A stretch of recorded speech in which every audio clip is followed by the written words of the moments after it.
You're probably shopping for brand new cookware for yourself or for your loved one, and it's quite possible that you are completely overwhelmed because how much cookware do you really need? This is excessive, I admit. I really do. So let's dig in. I'm gonna try to make this as easy as possible for you. We've got stainless steel, we've got carbon steel, we've got cast iron. There is no nonstick in my house anymore. We have stopped using nonstick for a little over a year now, and we will never go back. You really don't need that crutch or that gimmick. Like I said in the beginning of this video, this is a little bit excessive, but I do a cooking YouTube channel. So a lot of these things I really do use on a regular basis. I'm gonna go over my favorite pots and pans that I use every day, without question, and those pots and pans that I think the average household will use on a day-to-day basis as well. There are probably 4 to 6. That's all you need. And then we'll talk a little bit about specialty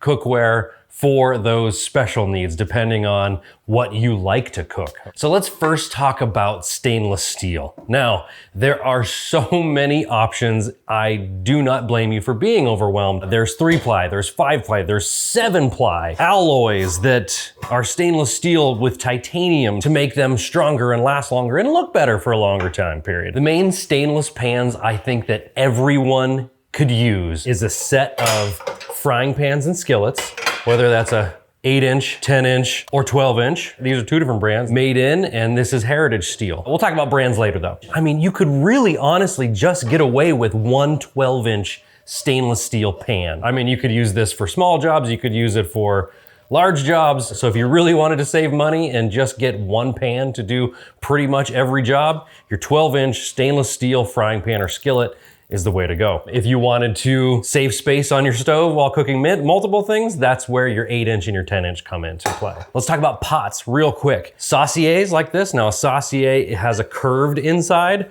or you can choose the regular deep pot. You also just have your normal stainless steel pot. I've had this one for about 3 years now. As far as size goes for pots, you want a little bit more of a range than a frying pan. Like if you really just wanted to do that 12-inch, you could. But pots are gonna want a range. So having a 2-quart pot and maybe a 6-quart pot and an 8-quart pot. Could you just get away with doing a 6 and 2? Absolutely. So let's go back to what we really need. We've got our 12-inch, a 6-inch stock pot, and a 2-quart stock pot. So that's 3 pans. But if you're like me and you do a lot of soups and homemade pasta sauces, we do a homemade pasta sauce probably every month and a half or so. So a big 8.9 quart like this made in pot is fantastic for that. So that's all stainless steel. And that's, to me, most households could get away with just those 3 to 4 pots and pans. I really do believe that. There's probably not much else that most households these days need in order to accomplish the majority of their cooking requirements, okay? But I also want to talk about carbon steel. This pan right here, a Zwilling 10-inch carbon steel pan. This pan is 40 bucks. I use this every single day for my eggs.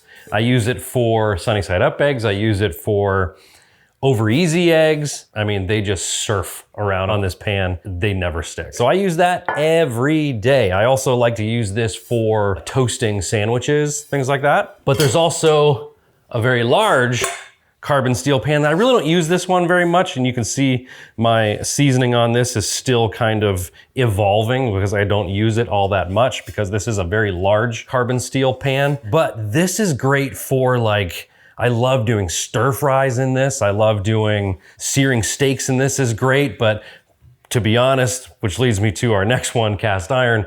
If I'm gonna sear a steak, I'm probably gonna do it in a cast iron pan. This cast iron I particularly love to use for frittatas. It's the perfect depth. It holds the heat really well and it cooks the frittatas perfectly, like a nice thick frittata. So I do love that small 8-inch. There's also enamel coated cast iron. Now this is from Staub. This is a beautiful, beautiful pan, heavy pan.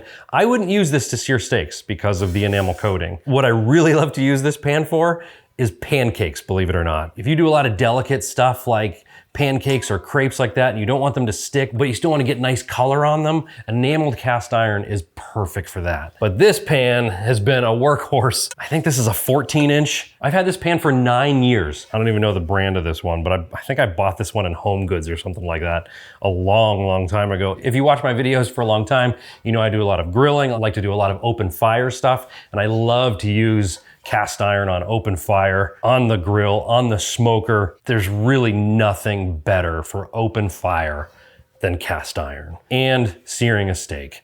I mean, if you do a lot of steaks and you love a really thick, dark crust on your steaks with a medium rare center like I do, there's really nothing better than cast iron. But like I mentioned in the beginning of this video, a very well-made 5 to 7 ply stainless steel pan will sear a steak very well also. Now this is a weapon and also an extremely well-made pan. This is from DeMeyer. This is their Atlanta series. This is a 7 ply. Now this one is, I think this is almost 6.5 pounds. This one, which doesn't sound like a lot, but when you're holding it in your hand and you've got carpal tunnel like I do, this is a heavy, heavy, heavy pan. So, but I do like to use that for heavier jobs like steaks and pan sauces and stuff like that, just because it does hold the heat extremely well. But a 5 ply will do that also. Still, what do we really, really need? A 12-inch skillet, 2 to 3 pots. I mean, that's really all we really need. But for me, yeah, this is too much. But I do love my carbon steel skillet because I eat like 3 to 4 eggs a day. So I eat a lot of eggs, and that's my favorite pan. If you were to compare Made In and Heritage Steel's Eater line, they are almost identical. I mean, if they weren't labeled, you probably wouldn't be able to tell the difference except for the handle. So when you're shopping for stainless steel cookware, or for any cookware for that matter, the handle is extremely important. And what you'll find with a lot of these different brands is they have their own set handle style for what they believe is better. I kind of prefer Heritage Steel's handle just because it fits my hand a little better. But Made In is, I mean, you can look at these 2 handles here. Both of them, I mean, like I said, they almost look identical. The rivets inside are almost identical. The stainless steel themselves, they're both 5 ply. They're both 1810 stainless steel. And just really the main difference is the handle. So the handle on Made In products tend to get a little wider towards the outside. Heritage Steel pretty much stays straight for their Eater series. So if you like a little wider handle on the edge, go for the Made In. But if you like a little bit more of a straight handle, then you would go for the Eater series. Heritage Steel's titanium line is really exceptional cookware. Their handle starts off skinny towards the bottom and gets a little wider in the middle, but then tapers off. And I actually prefer that for my hand. It just fits my hand really, really well. So I'm a 5'9" dude. Average size hands, okay? So take that information as you want, but you might wanna buy a couple of these pans and just return the ones that you dislike. So you can also do that. You can handle the cookware and see which ones you like the most at stores like that. But in most cases, you might have to order a couple things and send them back without actually using them. Heritage Steel, the Eater series is great. It's very affordable. It's pretty much along the same price line as Made In. Like I said earlier, it's very similar to Made In. The titanium line is a little bit more expensive, not much though. So if you want a higher end line of cookware without spending an absorbent amount of money, the Heritage Steel titanium line is really exceptional. So I really do love the Made In brand. I love Heritage Steel. DeMeyer makes exceptional cookware, very heavy duty and well made. This is their Atlanta series, and this is an extremely heavy bottomed pot. But if you don't mind spending more money for an even higher end line, DeMeyer is exceptional cookware. There are other brands like Heston and Allclad. So those are some things to keep in mind with what you're shopping for. Heat ranges, handle type, and the foods you like to cook. Later on in this video, I'm gonna tell you if I had to start over again, what would I buy? What are your all-star picks? What would you choose from? Like if you had to start over in your kitchen, or if you're shopping right now to start your kitchen collection, what are you shopping for? I really would like to know, and we can talk about it down in the comments. Now I'm gonna talk about some specialty pans, because I don't consider cast iron or carbon steel specialty. They do some really specific jobs exceptionally well and better than stainless steel. That's why I think having a mixture of things is probably the best way to go. If you like to cook on the grill,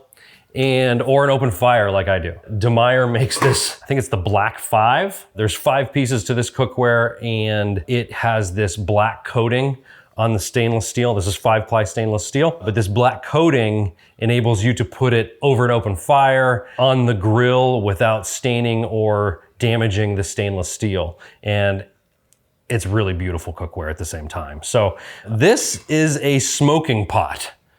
This is also from DeMeyer. Now, you can smoke on your stovetop. This is a really interesting pot. I've only used this twice so far though. I do have some videos coming on this though that are pretty fun. So if you wanted to get that smoked flavor, a smoking pot like this from DeMeyer is a lot of fun. Or you could use that to steam as well for clams and things like that, clams and mussels. This pot I love.